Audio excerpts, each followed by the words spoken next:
Wow, George Santos is getting 13 different charges. This is awesome. Hopefully, he goes to prison or at least gets removed from Congress. CNN's Bryn Gingras is live outside the courthouse on Long Island. Bryn, what are you hearing? Yeah, we're just hearing, John, that George Santos is in custody and this indictment has been unsealed. I want to give you some quick details as we're going through the paperwork.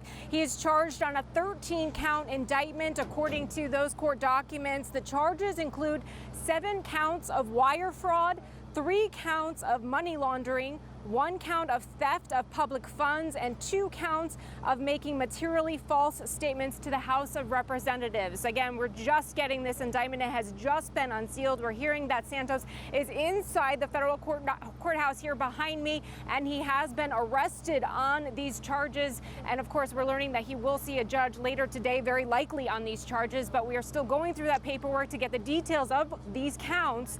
Again, though, 13-count indictment just unsealed, including wire fraud, money laundering, theft of public funds, and 2 counts of making materially false statements to the House of Representatives.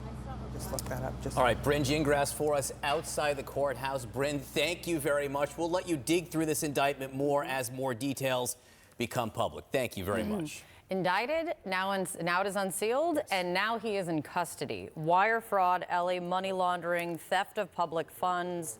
What do you make of that? So we have not seen the actual indictment yet, but based on that description from Bryn, let's sort of run through generally what these statutes are. Wire fraud is a very broadly used statute that basically says to steal anything from anybody by lying to them. The wire part just means you did it over the internet or the phone, something that's always going to apply. Excuse me. So this is going to apply to some sort of fraud whereby George Santos presumably took money from somebody else by lying to them. Then we have money laundering. Now that means taking the proceeds, the money that you stole, and hiding it somehow, trying to conceal it from investigators.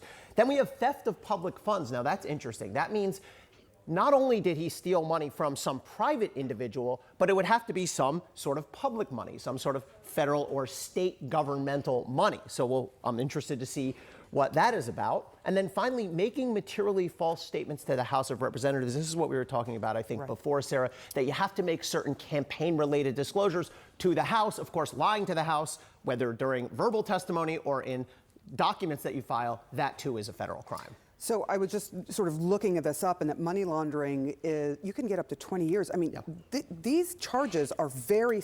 Wow, up to 20 years. Imagine George Santos being put in jail for 20 years. serious and hold a lot of time, potentially, if he's convicted. They are very serious. Most of these charges are going to carry 20-year maximums. Now, we have to be careful whenever we talk about these maximums because it's very rare, putting aside your murder-type cases, it's very rare that anyone gets the maximum or anything near it. But ultimately, this looks to me like it's not all based on one thing. This isn't all about one transaction or one fraud. And not based on his resume. Not absolutely the salacious lies of his resume that we were first introduced to George Santos with. None of this has to do with him claiming what his background is, his heritage is, his family is, his resume. Now, prosecutors ultimately might try to introduce that at a trial to support some of these other charges. But no, this looks like, again, based on the charges, a sort of, well, it's atypical because it involves a member of Congress, but in some respects, a standard fraud and false statements case. Ellie Honig, stand by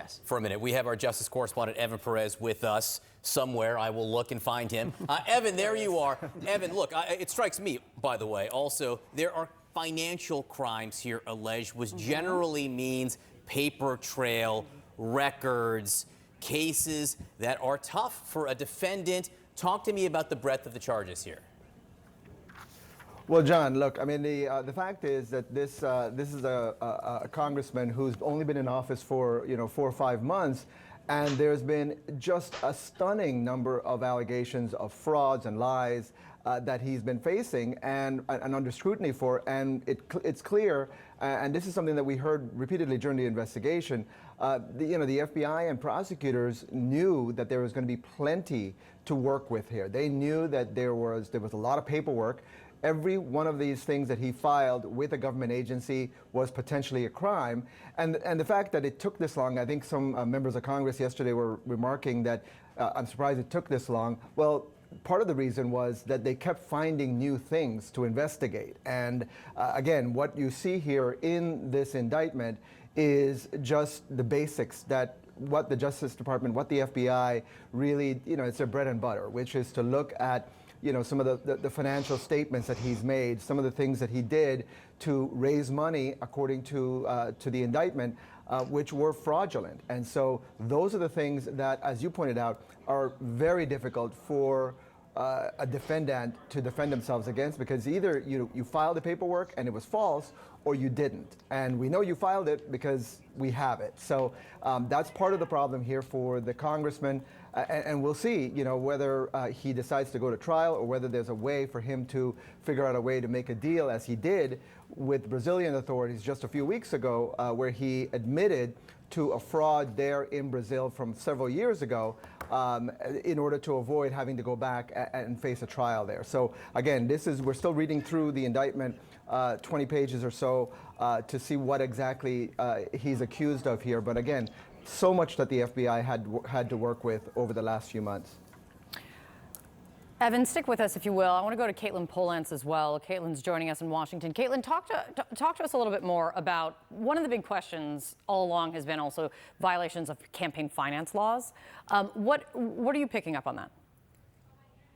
Right. Well, this is a really meaty indictment. I'm still going through it. But even at the top, whenever you're looking at it, the thing that jumps out is that the federal prosecutors were able to discover political contributions that did not go to George Santos's political candidacy. So they say in this indictment that September and October in 2022, so not that long ago, he was taking in money that was supposed to be used to his candidacy into a company, but that was a false pretense. Instead, it was going to things like luxury designer clothing and credit card payments for personal expenses. He was soliciting it for personal expenses.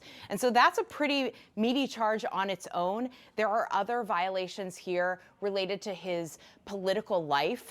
There are campaign finance violations that are outlined here. There are also violations relating to what he was telling the House about his own employment, about the money he had. But even that, we don't get a lot of more specifics than the luxury designer clothing credit card payment detail here in this indictment. But it really is on its own just an astonishing thing that he was taking in money from political donors, and it was going to, not that, it was going to benefit George Santos himself, apparently, based on what we're reading so far.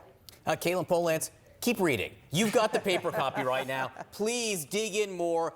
Fill us in when you get this new information. Ellie Honig, based on what you just heard from Caitlin Polance, what gives? Yeah, so that's really interesting. So the idea here is the fraud is, he said, okay, people who support me politically, donate to my campaign and I will use it to buy yard signs and ads and win a seat in Congress. Instead, according to Caitlin's reading of the indictment, he basically pocketed that money and he used it for his own personal expenses, which you cannot do. And this that is a after fraud. he's under scrutiny. This isn't pre-election. This is after he was already under scrutiny, according to what Caitlin just said, October, September of 2022. 2022 is right. That just happened. Yeah. So that's, he was up for election in, I guess, November of 2022. So it would have absolutely overlapped with the election itself. This is, I hesitate to use this term, but I can't think of one better on the moment. This is JV stuff when you're raising money in a campaign. The one thing you know when you raise money for a campaign is you can't spend campaign money on personal stuff. Yeah, it's remarkably, in some sense, unsophisticated. I mean, we've seen politicians over the years sort of in more sophisticated ways launder money. Maybe that'll come into play here, but use it in ways where maybe it's arguable. Is this a campaign expense? Is this a personal expense? But the things that Caitlin just laid out, that are laid out in the indictment, are seemingly undoubtedly personal expenses. So if prosecutors can prove that, and by the way, prosecutors are going to be very careful before they bring a charge against a sitting member of Congress. So if they can prove that, then that'll make out the wire fraud claims. And